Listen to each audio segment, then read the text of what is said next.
Dear colleagues, first of all, I would like to thank the Scientific Committee of the Congress that had the pleasure to accept our work for presenting as mini oral in the present conference in Paris.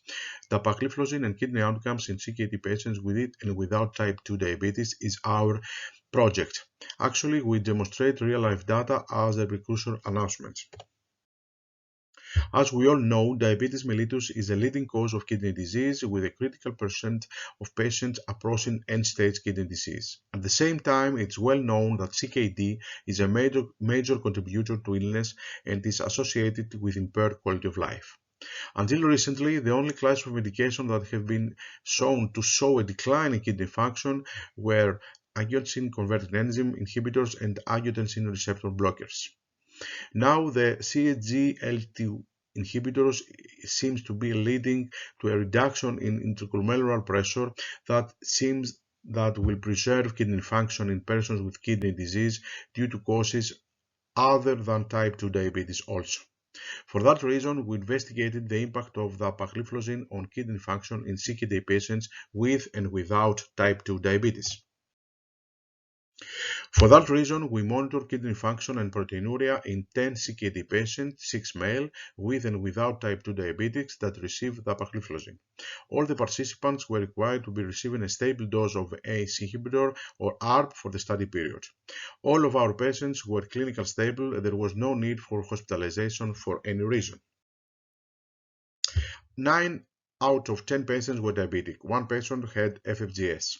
Mean age of our patients was 70 years old, with a range between 50 and 80 years old, and were monitored for an average period of 21 months. 5 of them were receiving an ACE inhibitor and the other 5 an ARB.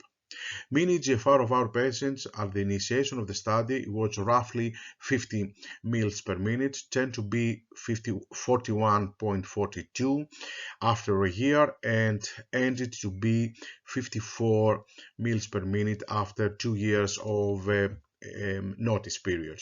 Mean proteinuria of our patients at the initiation of the study was 1,573 milligrams per 24 hours a day. That's tend to be 800 milligrams per 24 hours a day after a year, and end to be after 2 years 953.25 milligrams per 24 hours.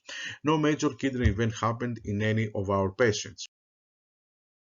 So it seems that dapagliflozin preserved and slightly increased kidney function in our study population for the duration of our noticing period. Proteinuria, on the other hand, showed downward trends. Our study is in progress, but for sure long-term clinical studies in evaluating the potential benefit of SGLT2, especially in non-diabetic CKD patients, are required before reaching a meaningful and solid conclusion. Thank you very much, and I'm open to any suggestions and any questions at my internet site. Thank you very much.